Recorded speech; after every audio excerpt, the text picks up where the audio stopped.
پاشا صاحب آپ کے پاس آؤں گی. آپ ذرا جاننا چاہوں گی آپ سے کہ کیا آئینی ایشوز پر سپریم کورٹ کو الجھا کر امتحان لیا گیا یا سپریم کورٹ نے اپنے آپ کو خود امتحان میں ڈالا؟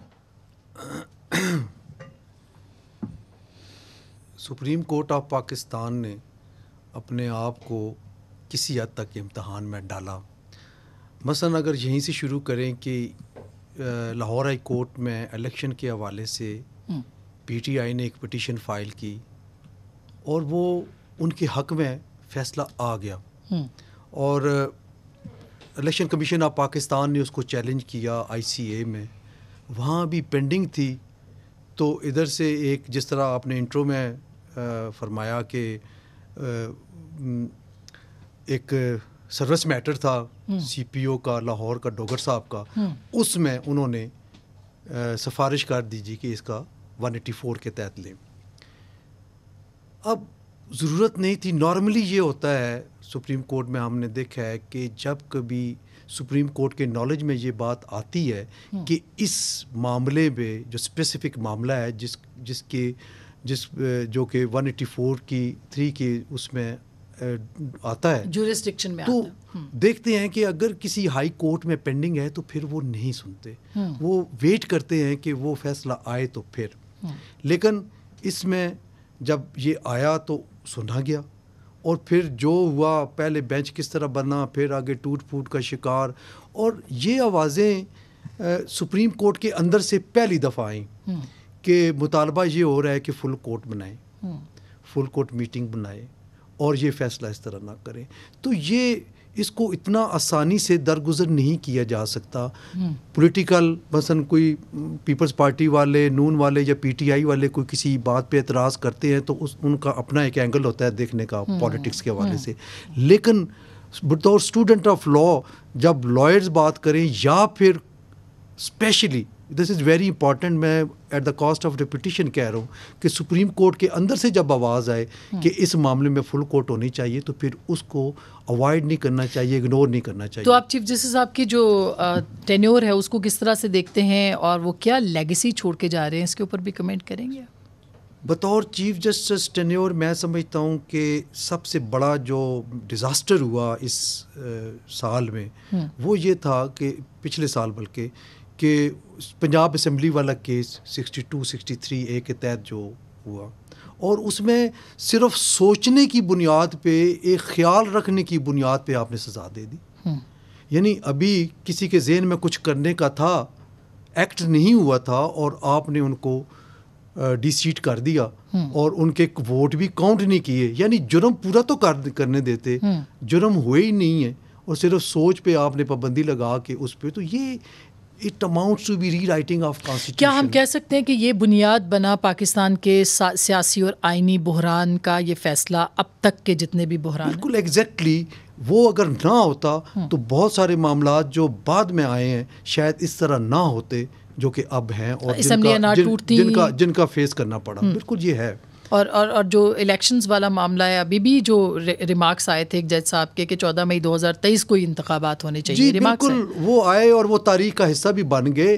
یہ ویسے میں سمجھتا ہوں کہ بہت بدقسمتی ہے ہماری ملک کی, ہماری قوم کی, کہ ایک ایسا فیصلہ جو کہ کیا گیا اور آرٹیکل 189-190 کے تحت وہ تمام پہ بائنڈنگ ہے, تمام اداروں پہ, تمام اشخاص پہ کہ وہ سپریم کورٹ کے فیصلے پہ عمل درآمد کریں. لیکن اس فیصلے میں ایسی ایمبیگوٹیز آ گئیں 4-3-3-2 اور یہ سارے معاملات کہ محترم چیف جسٹس صاحب اپنے ہاؤس کو ان آرڈر نہیں کر سکے. اور آپ دیکھیں کہ جو پہلی دفعہ اس حد تک ڈائسینٹنگ نوٹس آئے اور ایسے لفظ اور لینگویج استعمال ہوئی جس پہ سپریم کورٹ کا ادارہ کمزور ہوا. اسی وجہ سے سپریم کورٹ ایگزرٹ نہیں کر سکی اور اپنے اس فیصلے پہ عمل درآمد نہیں کر. اچھا, اس کے اوپر میں بعد میں آنا ہے کہ الوداعی تقریب ہوگی کہ نہیں ہوگی, وہ آپ کو پتہ ہے, چونکہ پاکستان بار کونسل ہے تو پتہ ہوگا. لیکن عفنان صاحب آپ کیسے دیکھتے ہیں پچھلے یہ ایک جو 1.25 سال 1.5 سال کا دور ہے چیف جسٹس صاحب کا, اس کو؟ جی بسم اللہ الرحمن الرحیم. دیکھیں جب ان کا دور شروع ہوا تو میں نے ٹویٹ ایک پڑھی تھی, مجھے یاد نہیں کس نے کی تھی, لیکن کافی مشہور وہ ٹویٹ تھی، اور اس میں یہ کہا گیا تھا کہ لوگ ثاقب نثار کو بھول جائیں گے جب ان کا دور ختم ہوگا.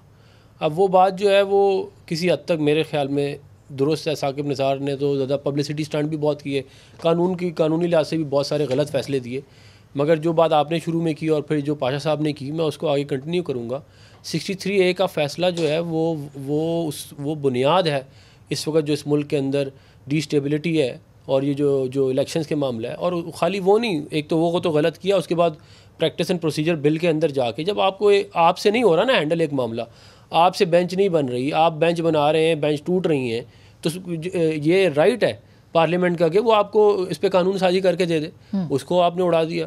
پھر آپ نے بالکل اپنے ہم خیال ججز کی بینچ بنا کے فیصلے پہ فیصلے دیے بغیر کسی لحاظ کے، اور وہ سیاسی فیصلے تھے.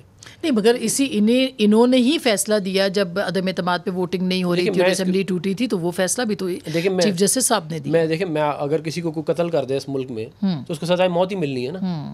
آپ بازار میں کسی کو قتل کر رہے ہیں، آپ کو سزائے موت، آپ کو یہی ہوگا نا. یہ یہاں آپ کسی پہ یہ احسان کریں گے، آپ اس چیز کی تنخواہ لیتے ہیں، آپ کو پریولیجز ملتے ہیں کہ آپ نے انصاف دینا. یہ کسی پہ یہ کوئی PMLN اور PTI کی برابری نہیں کرنی آپ نے وہاں. یہ آپ وہاں پہ پنچایت نہیں بٹھایا گیا آپ کو قانون دے کے بٹھایا گیا کہ آپ نے قانون کے حساب سے پھر 90 دن کے اندر انتخابات کا تو بالکل قانونی اور آئینی معاملہ ہے. میں تو یہ کہہ رہا ہوں کہ جس دن 63A والا فیصلہ آیا تھا، انہوں نے آئین کو ہی سسپینڈ کر دیا. میرے نزدیک اس دن انہوں نے یہ کہہ دیا کہ ہمارے ہاتھ میں طاقت ہے توہین عدالت والی، ہم جو مرضی کریں. تو پھر اگلے بھی طاقتور بیٹھے ہیں نا اس ملک میں. جب آپ نے آئین اور قانون کو ہی آپ نے خود ہی ریلیونٹ کر دیا. ایک فیصلے میں آپ نے کہہ دیا کہ پارٹی لیڈر کے ووٹ پہ چلے گا، اسی اگلے فیصلے میں کہہ دیا سپریم کورٹ نہیں کہ پارلیمانی جو ہے لیڈر کا چلے گا، اور اپنے ہی فیصلے کو نگیٹ کر دیا. اب اس کے پیچھے کیا آپ مجھے بتائیں؟ یہ تو کمال ہی ہے نا. اس کے بعد تو اینڈ ہے، یعنی کہ بیسیکلی آپ نے آئین کو ارریلیونٹ کر دیا، پاسٹ پریکٹسز کو ارریلیونٹ کر دیا وہ فیصلہ دے کے. تو کڈی صاحب آپ کیسے دیکھتے ہیں؟ کیونکہ آپ کی جماعت کہتی رہی بیچ میں کہ جوڈیشل مارشل لاء کے قریب ہیں معاملات، لیکن دیکھا جائے تو کورٹ کو پھنسایا بھی گیا بہت سارے آئینی معاملات کے اندر. بسم اللہ الرحمن الرحیم. دیکھیں، کورٹ کو پھنسایا نہیں جاتا. کورٹ جو ہے اگر آپ کہیں کہ پھنسایا جاتا ہے، جیسے بات ہوئی کہ پچھلے جب پنجاب میں اعتماد کی تحریک آئی، اس میں دیکھیں واضح فرق تھا. ایک دفعہ آپ نے کہا کہ نہیں پارلیمان لیڈر فیصلہ کریں گے، پھر پارٹی کے ہیڈ فیصلہ کریں گے. ایک شخص کو ہٹانے کے لیے، ایک شخص کو خوش کرنے کے لیے چیزیں ہوئیں. پھر باقی جو فیصلے جو مستقبل قریب میں جو ماضی میں جو ہوئے ہیں وہ بھی سب کے سامنے جس طرح پولیٹیکل فیصلے ہوئے، اور وہ باقاعدہ نظر آ رہا تھا سپریم کورٹ کے چیف جسٹس کے وہ ایک پارٹی بنے ہوئے ہیں.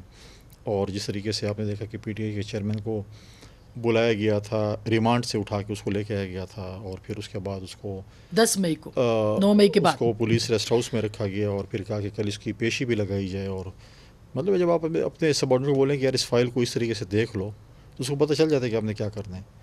تو اور اس کے بعد اس کے سے ریکویسٹ کی گئی کہ آپ کنڈیم کریں 9 مئی کو، اور وہ کنڈیم نہیں کر رہا تھا. اس کے بعد بڑی فرمائش کے بعد تو بہت، اگر میں دیکھا جاؤں کہ بہت ہی افسوسناک ہمارا ہے. دیکھیں، سپریم کورٹ ایک ایسا ادارہ ہے جس کے پاس انصاف کے لیے تمام پاکستان کی 24 کروڑ عوام کی نظریں ان کی طرف ہوتی ہیں. جب آپ کو کہیں پہ انصاف نہیں ملتا، پھر آپ وہ دروازہ کھٹکھٹاتے ہیں کہ ہمیں انصاف ملے.